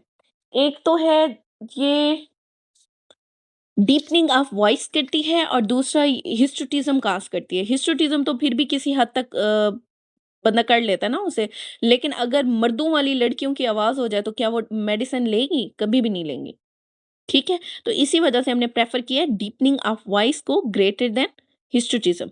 Vitamin need for protein metabolism, तो कौन सा protein metabolism के लिए कौन सा चाहिए हमें? राइबोफ्लेविन। अच्छा, इसमें निमोनिक लिखो टेक केयर FB पर। टी से थायमीन, B1 जरूरी है किसके लिए? केयर के। सी से कार्बोहाइड्रेट, टेक केयर हो गया आपका। उसके बाद है FB, F से है फैट, फैट या फिर लिपिड, उसके लिए बायोटिन चाहिए। और P से प्रोटीन, प्रोटीन के लिए क्या चाहिए? R से राइबोफ्लेविन। टेक केयर FB पर, PR पर। Patient with the lower back and pain radiating to thigh and leg disc herniation at L4 L5 which nerve root is compressed? तो कौन सी nerve root compress होगी इसमें? L5, हमेशा नीचे वाली। अगर डिस्क herniation की बात की जाए तो उसमें नीचे वाली कंप्रेस होती है। L4 L5 है तो कौन सी कंप्रेस होगी? L5। Upper motor neuron lesion show क्या शो करेगा? Hyperreflexia. हर चीज इसमें एग्जेजरेट हुई भी होती है। After vasectomy seminal fluid will contain, seminal fluid में क्या होगा? Seminal and prostatic fluid. Large friable irregular vegetation seen in, किस में मिलेंगी हमें? लार्ज, याद रखना लार्ज किस में होती है? इन्फेक्टिव एंडोकार्डाइटिस में। अगर बात करें हम स्मॉल वेजिटेशन की, तो स्मॉल किस में होंगी? नॉन बैक्टीरियल थ्रोम्बो एंडोकार्डाइटिस में। और फ्रेबाइल लार्ज इरेगुलर की बात हो तो उसमें इन्फेक्टिव एंडोकार्डाइटिस। लेकिन अगर मीडियम की बात हो, फ्लैट स्मॉल टू मीडियम, तो वो किस में होंगी? लिब मैन सैक एंडोकार्डाइटिस में।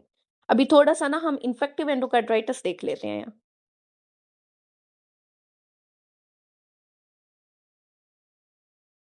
ये देखो, infection of endocardial surface of the heart है। इंट्रैक्टेबल कंजेस्टिव हार्ट फेलियर में रिजल्ट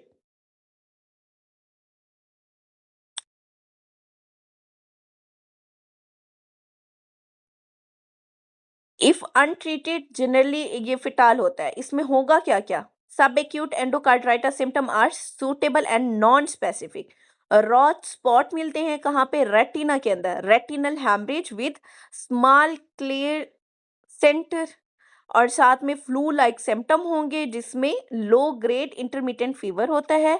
इंट्रासेरिब्रल पैथोलॉजी में क्या मिलेगा? एम्बोलिक स्ट्रोक हो सकता है, multiple cerebral micro abscesses, intracerebral haemorrhage या फिर डिलीरियम होगा।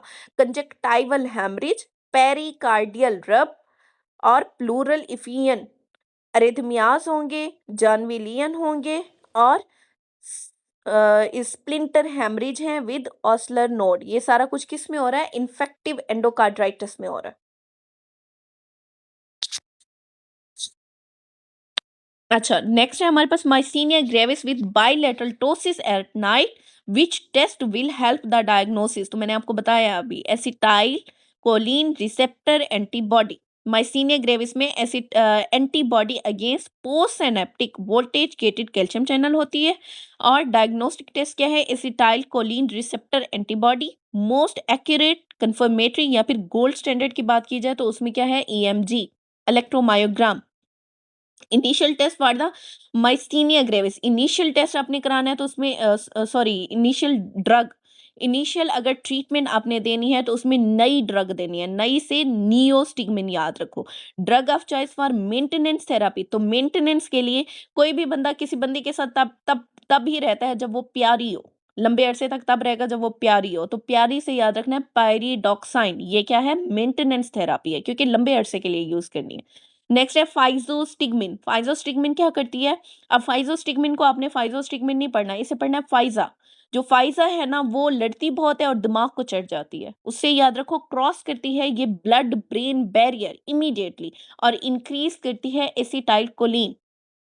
इन Lambert Eaton syndrome antibody are directed against calcium channel, which is the diagnostic criteria for sarcoma. Sarcoma में क्या होगा? Increased vascularity. Most common cause of vaginal infection in third trimester of pregnancy. Most common cause क्या है? Candida.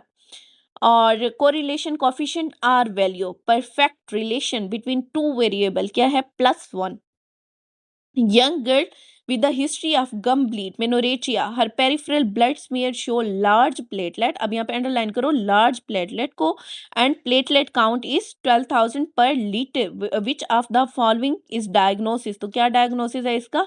Bernard सोलियर। याद रखो Bernard सोलियर में decrease होते हैं प्लेटलेट काउंट, लेकिन स्लाइटली डिक्रीज होते हैं और लार्ज प्लेटलेट होते हैं। अगर ITP का सिनेरियो होगा तो उसमें आपको वैक्सीन की हिस्ट्री दी होगी और large platelet with markedly low platelet count होते हैं।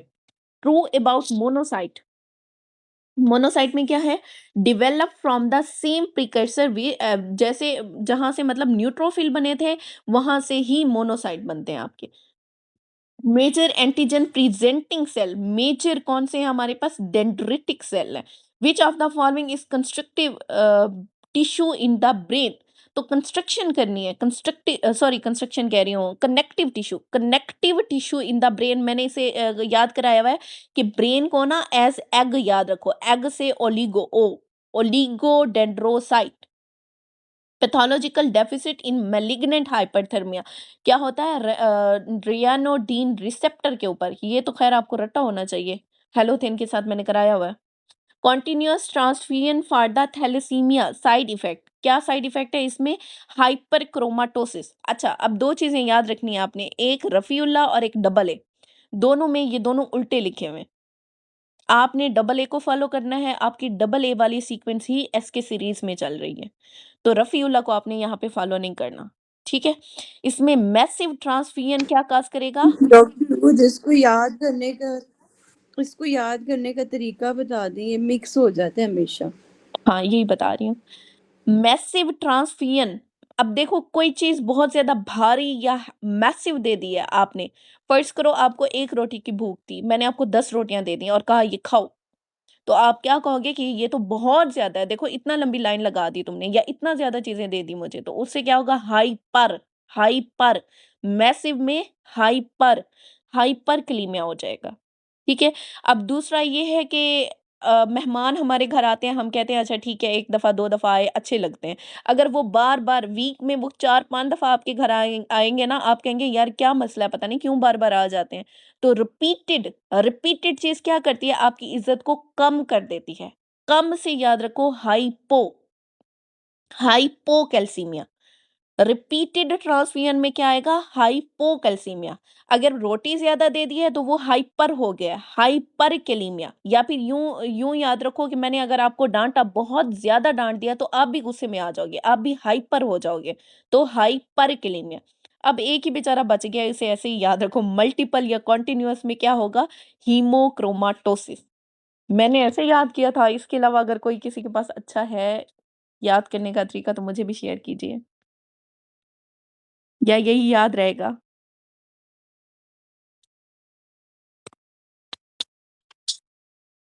बोल दो। ये अच्छा तरीका है, बस ठीक समझ है आ फिर। गया इससे अब, फिर ऐसे थोड़ा ही थोड़ा याद याद रखो। हो गया। ऐसे ही याद रखो फिर। यार मैं अपने टाइम पे बहुत कन्फ्यूज़ होती थी और मैंने बड़ा सोचा था कि मैं क्या करूँ? इवन कि मैं यूँ भी कन्फ्यूज़ थी, मैं सबसे पूछती थी डबल ए वाला करना है कि रफ़ी वाला करना है? तो बहुत कन्फ्यूज़न थी, लेकिन चलो अभी हो गया है। प्लाज्मा प्रोटीन ड्रग रिलेटेड किसके साथ रिलेट करती है? Inactive until activated by liver. ये बहुत वफादार है। प्लाज्मा प्रोटीन बहुत वफादार है लिवर से, प्रोड्यूस्ड वहां पे होती है, तो ये एक्टिवेट भी लिवर से होगी, इधर उधर जाके कहीं पे भी एक्टिवेट नहीं होगी। Breast feeding should be started with in, कब स्टार्ट करनी है आपने? With in half hour start कर देनी है। ब्लड क्लॉट फाइब्रिन है, not fibrinogen, it's fibrin. Final wound strength by which type of collagen? तो कौन सी टाइप की कोलेजन देती है? Final wound strength type 1। जितना आप डीपर जाते जाओगे उतना ये क्या वीकर होती जाएगी। टाइप 3 जो है वो वीक है, टाइप 1 क्या है? स्ट्रॉन्गेस्ट है। Early wound healing plus granulation tissue किसमें होगा? Type 3 collagen. और late wound healing plus wound strength किसकी वजह से होती है? टाइप 1 कोलेजन की वजह से। अभी जल्दी से रिपीट कर दो कि कोलेजन कौन सी कहाँ पे होती है? 1 2 3।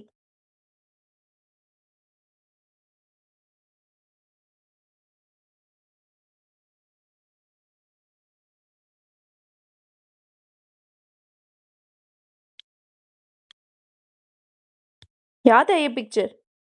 1 ONE 1 से मैंने याद कराया हुआ है। 1 in bone, skin, tendon and dentin. इनमें क्या होती है? टाइप 1 होती है। टाइप 2 को मैंने कहा था कार्टुलेज से याद रखो।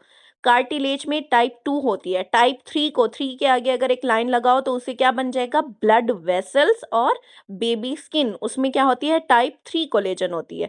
टाइप 4 कहाँ से होगी? कहाँ पे होगी? 4 को फ्लोर पढ़ना है। फ्लोर मतलब बेसमेंट मेम्ब्रेन और बेसल लेमिना। और 5 कहाँ पे होती है? 5 से अपने पेंटा याद रखना है। पेंटा फॉर प्लेसेंटा। ये देखो यहाँ पे भी टाइप 1 किस में है हमारे पास? Found in absolute collagen. Type 1 form 90% of the collagen in our body. और ये स्किन में होती है, नेल में होती है, हेयर में होती है।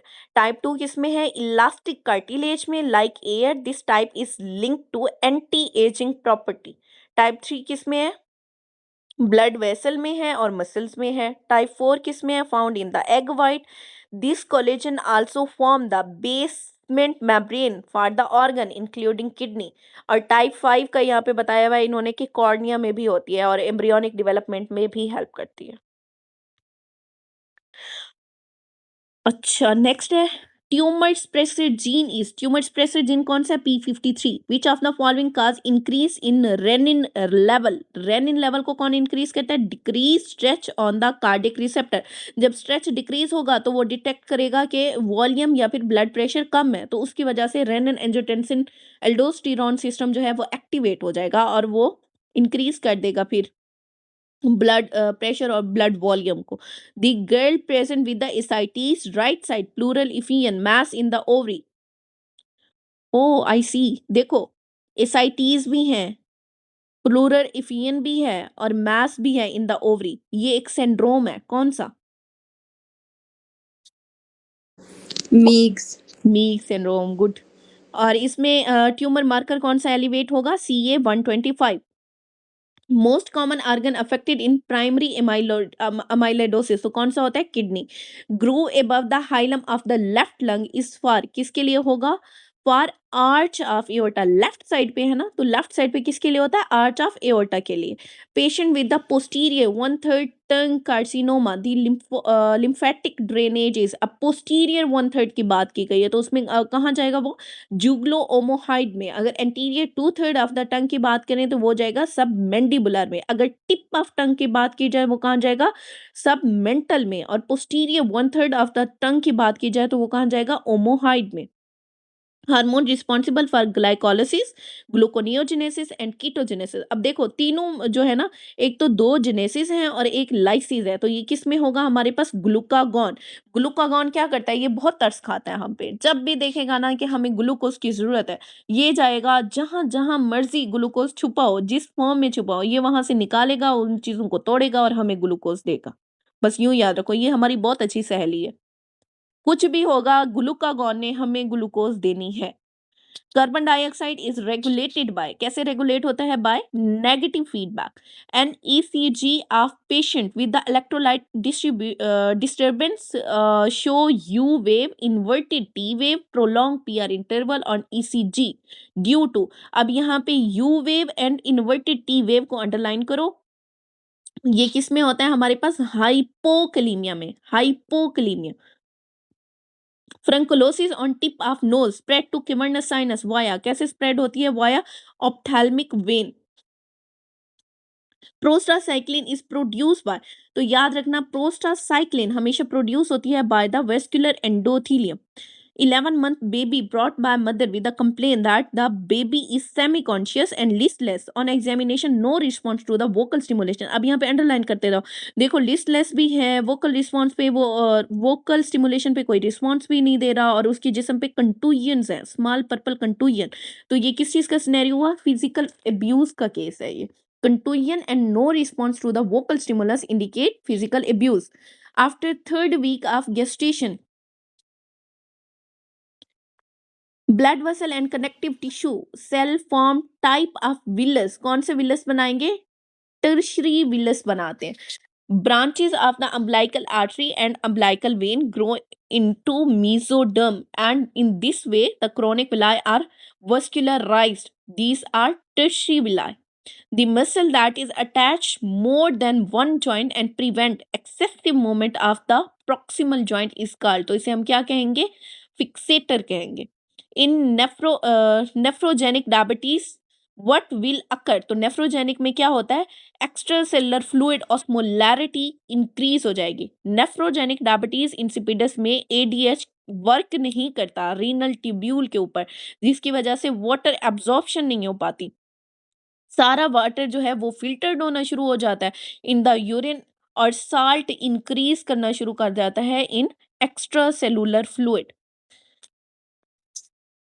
अच्छा नेक्स्ट है patient in 40s present with the dilated and tortuous superficial vein with no other abnormality present. What is the cause? तो cause क्या होगा इसमें? इनकम्पिटेंस या फिर incomplete closure of the valve. Ammonia in is urinary buffer because, क्यों ये urinary buffer है? क्योंकि ये impermeable to absorb the NH4 है। A young patient blood pressure 150/95, his serum renin is higher than the normal. Which of the following stimulus for this level increase the renin? कैसे increase होगा? Sympathetic stimulation via renal nerve. अच्छा ये आपका SK18 और 19 दोनों में बार बार repeat हुआ है, इसे अंडरलाइन कर लो।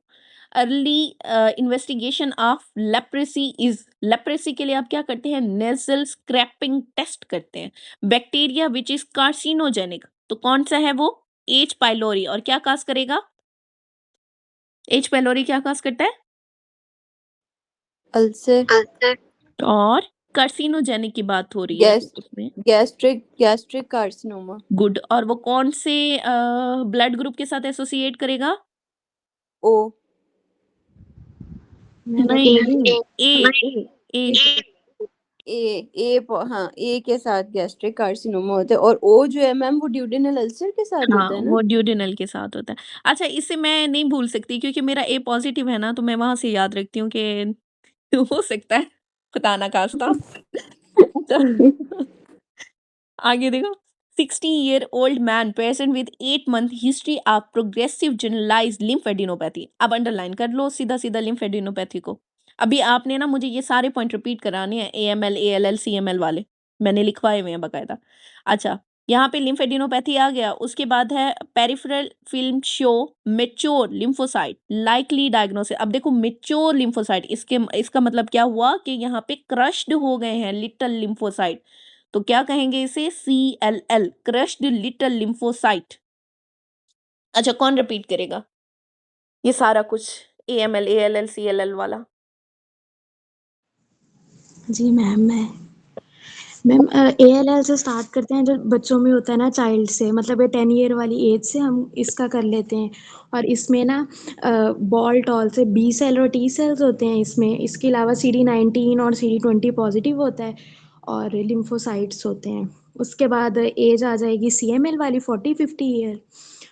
उसमें सेल लाइन मतलब इंक्रीज हुई होती है, हाइपर सेलुलर हुआ होता है। और उसके अलावा उसमें मैसिव स्प्लीनोमेगैली होती है, जबकि ल्यूकोसाइट अल्कलाइन फॉस्फेटेस का लेवल कम हुआ होता है। अच्छा, CML के बाद अगला वो, और इसमें ना वो BCR और ABL जीन भी होती है। उसके बाद नेक्स्ट एज हमारी AML वाली आ जाती है 50 to 60 ईयर, जबकि AML वाली में होता है ब्लास्ट सेल्स होते हैं और रॉड्स होते हैं। और उसके अलावा माइलोपेरोक्सीडेज पॉजिटिव होता है जी। फिर ये लास्ट वाला CLL, ये बहुत ओल्ड लोगों में होता है, ग्रेटर देन 60 ईयर वालों में। तो इसमें ये क्रश्ड लिटिल लिम्फोसाइट्स, या जिसे हम स्मज सेल कहते हैं, और लिम्फेडिनोपैथी, और इसमें वो PT का लेवल भी ज़्यादा था, और वो हीमोलिटिक एनीमिया। Very good. अच्छा, ये पिक्चर मैंने शो कराई हुई है, जिसके पास नहीं है फिर से इसका स्क्रीनशॉट ले लो। वैसे तो मैंने ग्रुप में भेजी हुई है आपको। गुड डॉक्टर फातिमा, आप अच्छी जा रही हैं।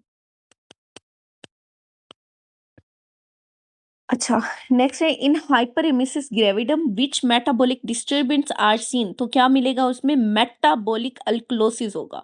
ग्लूकागॉन इज स्टिमुलेटेड बाय, कैसे स्टिमुलेट होता है? By exercise. मैंने आपको क्या कहा था, जब भी ग्लूकोज लो हुआ ग्लूकागॉन स्टिमुलेट हो गया। अब एक्सरसाइज करते हैं, ग्लूकोज लो होगा तो ग्लूकागॉन ने एक्टिवेट हो गया, हमें ग्लूकोज प्रोवाइड करना है। हाइपोग्लाइसीमिया में एक्टिवेट होगा आर्जिनिन में, सीसीके में, नॉर एपिनेफ्रिन, एपिनेफ्रिन में, एसिटाइलकोलिन, और एक्सरसाइज इन सब में इंक्रीज ग्लूकागॉन। और डिक्रीज कब होता है? जब हाइपरग्लाइसीमिया हो, जब इंसुलिन रिलीज हुई हो, सोमैटोस्टेटिन हो, और फैटी एसिड या फिर keto acid.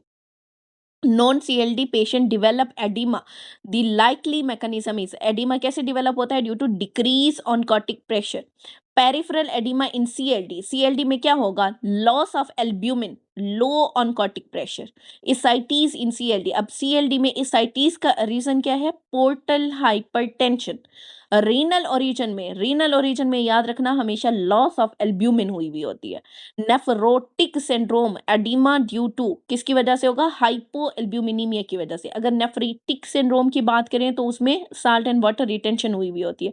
Pedal oedema in congestive heart failure and hypertension due to increase hydrostatic pressure. और congestive heart failure oedema worse हो जाता है by sodium and water retention. Next है 28-year-old soldier after retiring from the Siachen Glacier having spent 6 month, यहाँ पे underline करो 6 month उसने वहाँ पे स्पेंड किए। Present in CMH Rawalpindi with complaint of headache and peripheral cyanosis of his finger. The most probable cause is, तो क्या काज होगा उसमें? सेकेंडरी पोलीसाइथीमिया। अब यहाँ पे ना वहाँ का ड्यूरेशन बहुत इंपॉर्टेंट है। अगर तो बात करते हैं विद इन 24 आवर डेवलप हुआ है तो उसमें क्या हो गया? पल्मोनरी एडिमा हो गया। लेकिन अगर 5 से 6 माह उसने गुजारे हुए, उसके बाद सिम्टम अपेयर होना शुरू हुए हैं, तो ये किसकी वजह से हुआ? सेकेंडरी पोलीसाइथीमिया की वजह से। 16 ईयर। अच्छा, पोलीसाइथीमिया में करेक्टरिस्टिक, कल हमने उसका एक करेक्टरिस्टिक पढ़ा था, क्या होता है? इंक्रीज रेड सेल, पढ़ा था ना? इंक्रीज रेड सेल मास, कल जो पढ़ा है, कल लेक्चर में। 16-year-old girl taking hydrocortisone not tolerating now will prescribe prednisolone. What dose should be now? She was taking hydrocortisone 20 mg morning और 10 नाइट. अब देखो इन्हें कैलकुलेट कर लो, टोटल कितना ले रही है. 20 सुबह को ले रही थी, 10 रात को ले रही थी, तो कितना हो गया टोटल? 30 हो गया. ठीक है. अब 1 mg ऑफ प्रेडनिसोलोन इक्वल होता है to the 4 mg of hydrocortisone. अगर तो वो 30 mg ले रही थी तो उसे डिवीजन करनी चाहिए हमें. मतलब कि 1 mg के अंदर कितना होगा टोटल? 0.25 प्रेडनिसोलोन होगा. ठीक है. अब इसी 0.25 को आपने मल्टीप्लाई करना है 30 के साथ. 30 क्यों? क्योंकि वो डोज ले रही थी टोटल 30, तो मल्टीप्लाई करेंगे तो वो कितना बनेगा? 7.5. तो अब 7.5 डोज होगी mg किसकी? प्रेडनिसोलोन की, जो उसने लेनी है. समझ आई है कि नहीं?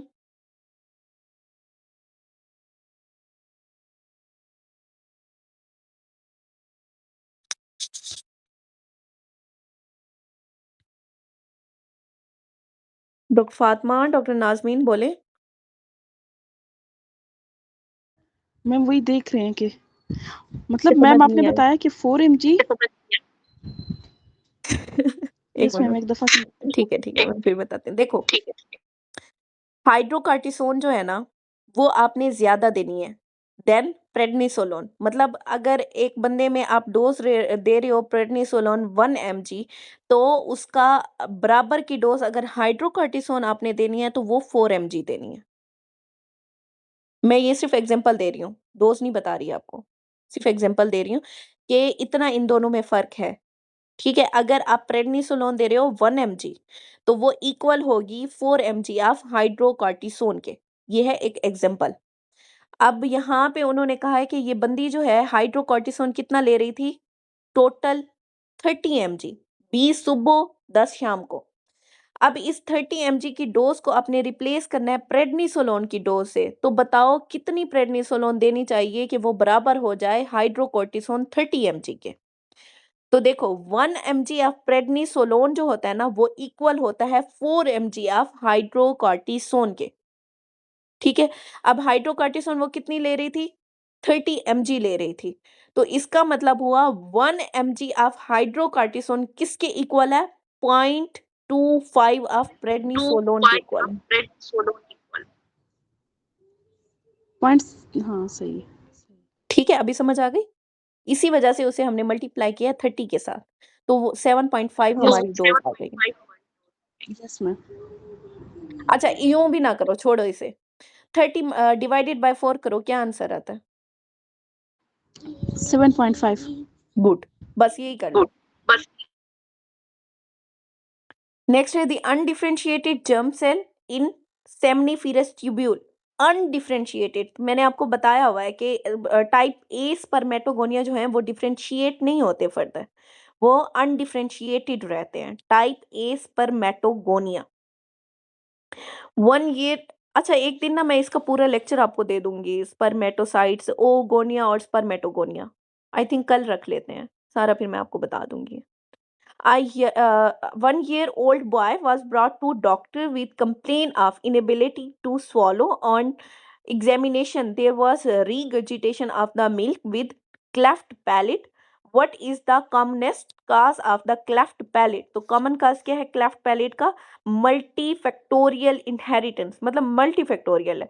History of bleeding from the umbilical stump in the first week because of, किसकी वजह से होगा? विटामिन के की डेफिशिएंसी की वजह से. इसी वजह से अक्सर जैसे ही बच्चे हमारे पास पीरियड्स वार्ड में आते हैं ना, हम 10 यूनिट विटामिन के आईएम कर देते होते हैं.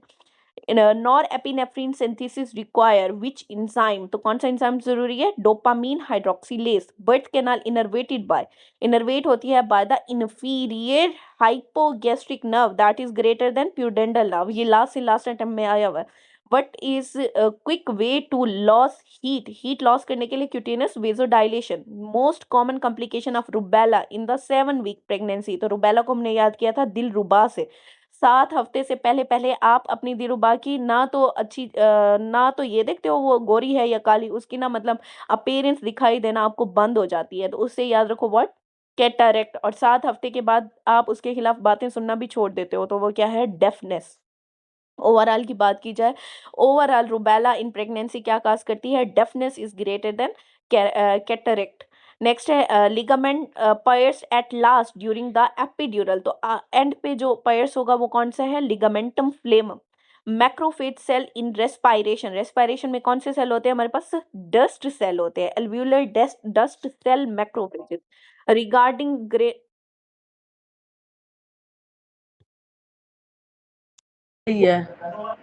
रिगार्डिंग ग्लूक्रोनिडेशन ट्रू इज, क्या होगा इसमें, increase solubility of drug thereby its urinary excretion. Regarding osteon true is, osteon में क्या होता है, सर्कमफेरेंशियल लैमिला होते हैं। Organism involve in the oral thrush, oral thrush में क्या होगा, कैंडाइडा होगा। और ट्रीटमेंट क्या देते हैं, एम्फोटेरिसिन बी देते हैं। Regeneration of the liver is an example of, किसकी एग्जांपल है, हाइपरप्लेजिया की, मतलब सेल काउंट इंक्रीज होना शुरू हो जाएगा। Mechanism of action of local anaesthetic, ये हमने कल भी किया था, क्या करता है, ब्लॉक करता है सोडियम चैनल्स को। Female of perimenopausal group, sorry ये पेरी नहीं, प्री होगा, विल बी इंक्रीज इन, तो उसमें क्या चीज इंक्रीज होगी, FSH is greater than luteinizing hormone. Man who is smoker and chewing pan for last 20 year present with buccal change is most likely suffering from, तो कहाँ से सफर कर रहा होगा, स्केमस सेल कार्सिनोमा, क्योंकि वो लास्ट 20 ईयर्स से बेटल च्विंग कर रहा है और स्मोकर भी है। अच्छा नेक्स्ट है हमारे पास most characteristic site of haemorrhagic infarct, तो हेमरेजिक इन्फार्क्ट याद रखना हमेशा किस में होगा, जिसमें डुअल सप्लाई होती है, जैसे लंग्स है उसमें क्या होगा, हेमरेजिक सप्लाई होगी due to venous occlusion. Occlusion कौन सी है, वीनस अक्लूजन की वजह से। इसे हमने याद कैसे किया हुआ है, वेरी टिल निमोनिक से, वी से क्या है, वीनस अक्लूजन, टी टिल के टी से है टेस्टिस, आई से इंटेस्टाइन और डबल एल से लंग्स एंड लिवर। और पेल इन्फार्क्ट को हमने याद किया हुआ है पेल शौकत खानम हॉस्पिटल से, और इसमें आर्टीरियल अक्लूजन होती है। तो शौकत खानम हॉस्पिटल के एस से है स्प्लीन, खानम के के से है किडनी और हॉस्पिटल के एच से heart. The most important predictor assessing compliance therapy of the patient, तो patient on perception of severity of the disease, अगर पेशेंट को पता होगा कि मेरी डिजीज बहुत ज्यादा सिवियर है, मैंने इसके लिए ट्रीटमेंट लेनी है, तो वो लेगा। अगर वो इसे आम सी बात समझेगा तो वो ट्रीटमेंट नहीं लेगा। Cisplatin mechanism of action क्या है, cross link of DNA। Malaria enter in the body as, कैसे एंटर होता है, एज द स्पोरोजोइट। यूं याद रखो कि मलेरिया अगर किसी को कराना है तो उसके जिस्म पे आपने स्पोर छिड़कने हैं। तो स्पोर छिड़कने से स्पोरोजोइट। उसके बाद डोरमेंट स्टेज याद रखो हमेशा हिप्नोजोइट स्टेज है। अब इसे कैसे याद रखना है, एक इमोजी आता है जब हम गुड नाइट का भेजते हैं, इमोजी के ना सर के ऊपर जी जी जी जी बना होता है, तो उससे याद रखो हिप्नोजोइट स्टेज है वो, डोरमेंट स्टेज, ठीक है। उसके बाद है लिवर के अंदर स्पोरोजाइट जाके डिवाइड होते हैं। अब ये कैसे याद रखना है कि हम कहते हैं ना कि ये मेरा जिगर का टुकड़ा है, तो जिगर के टुकड़ों से याद रखना है क्या, मीरोजाइट। स्पोरोजाइट डिवाइड होते हैं कहाँ, जिगर के अंदर, लिवर के अंदर, उससे याद रखना है मीरोजाइट। वैसे मेरी बहन का नाम मीरब है, तो मीरब से मैंने याद किया था मीरोजाइट, और वो क्या है, मेरे जिगर का टुकड़ा, लिवर में डिवाइड होना। अच्छा नेक्स्ट है हमारे पास ब्लैडर कार्सिनोमा, कास्ड बाय, कैसे काज होगा, बाय द शिस्टोसोमा हिमाटोबियम, और इस दफा ये आया हुआ था हमें क्वेश्चन। आई थिंक इतना काफी है।